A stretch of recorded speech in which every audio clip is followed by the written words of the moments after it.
उत्तर प्रदेश के मुख्यमंत्री अभी अभी, और जो बात मैं कह रहा हूं डंके की चोट पे कह रहा हूं, वो दलित सम्मेलन कर रहे हैं। चुनाव आ गया है, दलित सम्मेलन कर रहे हैं, लोकसभा का चुनाव नजदीक लग रहा है। और जब वो दलित सम्मेलन कर रहे हैं, मैंने परसों पूछा, मेरठ में एक दलित समाज के व्यक्ति को मारकर एक अपराधी ने लटका दिया और पुलिस को फोन करके कहा कि मार के लटका दिया, लाश ले जाओ। आप ये बताओ अपने सम्मेलन में कि ये हमारी ऐसी सरकार है उत्तर प्रदेश में जहां दलितों को मार के लटकाया जाता है, इसलिए हम दलित सम्मेलन कर रहे हैं। और दलितों को यह बात बताओ कि किस तरह उस दलित परिवार के बच्चे मुख्यमंत्री जी की इंतजार देख रहे हैं। इसलिए मैं आपको सावधान करने के लिए आया हूं कि एक पार्टी जिसको आपने वोट देके सींचा, हमारे नेता भी सुने, आज उस पार्टी ने भारतीय जनता पार्टी को वह खबर दे दिया है कि जाओ दलितों को जाके गुमराह करो, जाओ पिछड़ों को जाके गुमराह करो, जाओ उनको जाके उनकी वोट को लूटने का प्रयास करो। और हम तुम्हें वह खबर दे रहे हैं कि दलितों का किस तरह भी जाके बेवकूफ बनाओ। उन्होंने एक शब्द नहीं कहा, इसलिए मैं आपको सचेत कर रहा हूं, कोई आपका हितैषी उत्तर प्रदेश में नहीं बचा। अगर उत्तर प्रदेश में दलित, पिछड़े और मुसलमानों, जैन, सिख, बौद्धों का कोई हितैषी है तो वो भीम आर्मी है और आजाद समाज पार्टी। ये बताने के लिए मैं आपके बीच मौजूद हूं।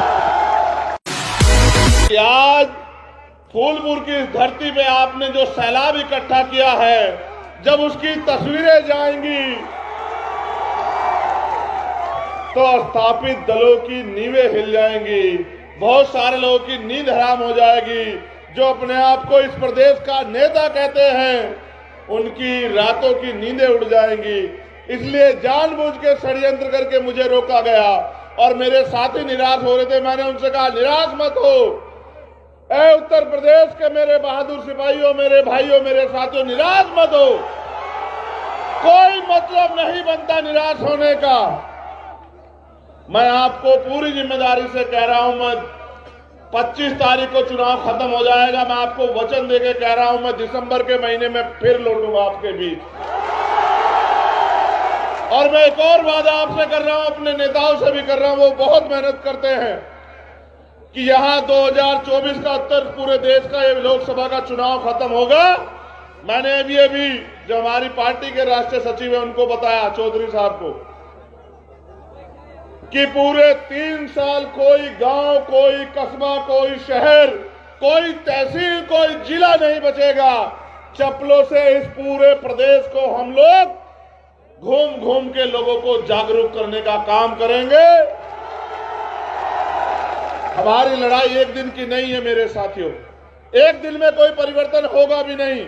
मैं आपको याद दिलाना चाहता हूं, गौर करो, आपने पूरे दिन मेरा इंतजार किया, आप भूखे प्यासे यहां बैठे हो। मैं धन्यवाद करूंगा हमारी माओ बहनों का जो वहां बैठी हैं। और आप सोचो, नौजवानों में तो जोश है, लेकिन मैं उनके हौसले की दाद देता हूं। यही लगभग समय था सूरतगढ़ में कि 9, साढ़े 9 बजे वो मेरे इंतजार में थे। और मैं मध्य प्रदेश और उत्तर प्रदेश में आपके यहां से सूरतगढ़ से यात्रा लेके गया था, संविधान बचाओ यात्रा। फिर मैं पूरे मध्य प्रदेश, राजस्थान में गया। मैंने देखा कि रात को 1-1 बजे लोग इंतजार कर रहे थे, 1-1 बजे लोग इस उम्मीद से खड़े थे कि चंद्रशेखर आजाद आएंगे और हमें रास्ता दिखाएंगे। मैं आपको भी ये कहने के लिए आया हूं, ये वो धरती है जिसने पूरे देश को रास्ता दिखाया। आजमगढ़, फूलपुर, लालगंज, ये वो धरती है जिसने पूरे देश को बहुजन समाज के आंदोलन को रास्ता दिखाया। मगर मुझे आपसे कहना है, आप मेरे नौजवान भाइयों की संख्या ज्यादा है। जब राजतंत्र था देश में, तब राजा महाराजा और उनके जो मंत्री थे वो बैठ के निर्णय लेते थे कि जनता पे किस तरह से राज करना। हमारे महापुरुषों के संघर्ष के कारण इस देश में लोकतंत्र आया। और लोकतंत्र का मतलब यह है कि जनता द्वारा जनता का शासन, सरकार को चुनने का। पहले रानी के पेट से राजा पैदा होता था, लेकिन अब राजा पैदा करने की ताकत आपके वोट में है।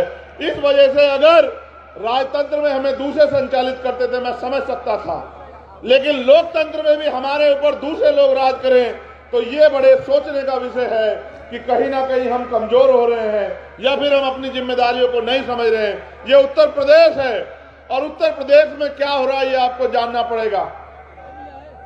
उत्तर प्रदेश में उत्तर प्रदेश के मुख्यमंत्री अभी अभी, और जो बात मैं कह रहा हूं डंके की चोट पे कह रहा हूं, वो दलित सम्मेलन कर रहे हैं। चुनाव आ गया है, दलित सम्मेलन कर रहे हैं, लोकसभा का चुनाव नजदीक लग रहा है। और जब वो दलित सम्मेलन कर रहे हैं, मैंने परसों पूछा, मेरठ में एक दलित समाज के व्यक्ति को मारकर एक अपराधी ने लटका दिया और पुलिस को फोन करके कहा कि मार के लटका दिया, लाश ले जाओ। मैंने मुख्यमंत्री से आग्रह किया कि मुख्यमंत्री जी, आप ये बताओ अपने सम्मेलन में कि ये हमारी ऐसी सरकार है उत्तर प्रदेश में जहां दलितों को मार के लटकाया जाता है, इसलिए हम दलित सम्मेलन कर रहे हैं। और दलितों को यह बात बताओ कि किस तरह उस दलित परिवार के बच्चे मुख्यमंत्री जी की इंतजार देख रहे हैं।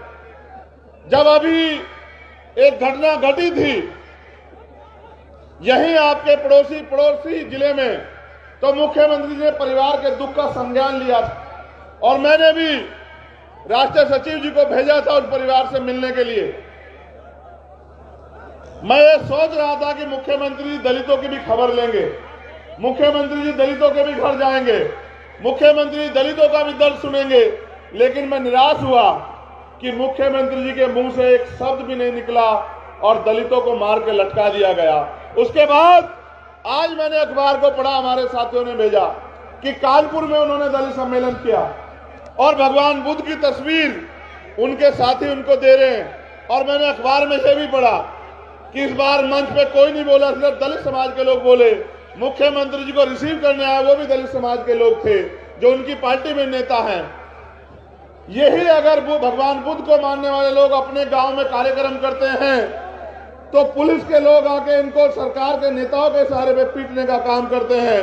बाबा साहब अम्बेडकर भगवान बुद्ध की मूर्तियों को फेंक देते हैं और इनके ऊपर झूठे मुकदमे लिख देते हैं। वही मुख्यमंत्री भगवान बुद्ध की तस्वीर को हाथ में लेके खड़े थे। मुझे बड़ी ऐसी राजनीति क्या नहीं करवाती। एक तरफ पूरी सरकार, आरएसएस और भाजपा के लोग भगवान बुद्ध के अनुयायियों को, बाबा साहब के अनुयायियों को उनकी खाल खींचने में तुड़े हैं और दूसरी तरफ मुख्यमंत्री भगवान बुद्ध की तस्वीर ले रहे हैं। राजनीति क्या क्या रंग दिखाती है। इसलिए मैं आपको सावधान करने के लिए आया हूं कि एक पार्टी जिसको आपने वोट देके सींचा, हमारे नेता भी सुने, आज उस पार्टी ने भारतीय जनता पार्टी को वह खबर दे दिया है कि जाओ दलितों को जाके गुमराह करो, जाओ पिछड़ों को जाके गुमराह करो, जाओ उनको जाके उनकी वोट को लूटने का प्रयास करो। और हम तुम्हें वह खबर दे रहे हैं कि दलितों का किस तरह भी जाके बेवकूफ बनाओ। उन्होंने एक शब्द नहीं कहा। इसलिए मैं आपको सचेत कर रहा हूं, कोई आपका हितैषी उत्तर प्रदेश में नहीं बचा। अगर उत्तर प्रदेश में दलित, पिछड़े और मुसलमानों, जैन, सिख, बौद्धों का कोई हितैषी है तो वो भीम आर्मी है और आजाद समाज पार्टी। ये बताने के लिए मैं आपके बीच मौजूद हूं। मैं आपको आश्वस्त करना चाहता हूं, मेरे साथियों को भी मैं कहना चाहता हूं, हमारी महिला नेताएं भी मैंने पीछे मुड़ के देखा बैठी। मैं पुलिस के साथियों का भी धन्यवाद दूंगा कि वो इतने लंबे समय तक टिके हुए। मुझे निराश हुआ, मैंने जिलाधिकारी जी से कहा था कि मुझे हेलीकॉप्टर की परमिशन दे दो, मेरी मजबूरी है, इमरजेंसी का प्रोग्राम है, मेरे लोग मेरा इंतजार करेंगे। लेकिन मैं समझता हूं कि अभी हम लोग कमजोर, और मैं ये भी समझता हूं कि अगर लोकतंत्र में शोषण उसी के ऊपर होगा जिसके पास राजनीतिक ताकत नहीं होगी। शोषण हमेशा कमजोर पे होता है, कभी ताकतवर पे नहीं होता। आज चाहे हमारे कर्मचारी हो, अधिकारी हो, तमाम लोग परेशान हैं। शोषण कमजोर पे होता है और शोषण कमजोर हम अपनी वजह से हैं। ये लोकतंत्र है, यहां जिसका वोट होगा उसका राज होगा। वोट हमारे पास है लेकिन वोट संगठित नहीं है। इसलिए मैं आपसे कहना चाहता हूं, बहुजन से बहुमत बनाना है और जन से जनमत बनाना है और हर सताए हुए व्यक्ति को जोड़ के उसका हाथ पकड़ के उसको ये विश्वास दिलाना है कि वो दिन दूर नहीं जब उत्तर प्रदेश में दोबारा से खुशहाली आएगी, जब उत्तर प्रदेश के लोग दोबारा से चैन की सांस लेंगे, उत्तर प्रदेश के युवाओं को रोजगार मिलेगा, तमाम तरह से जो शोषण हो रहा है वो बंद होगा, तमाम तरह जो गैर बराबरी हो रही है वो बंद होगा और जाति धर्म के नाम पे जो हिंसा की जा रही है कमजोरों के साथ वो बंद होगी।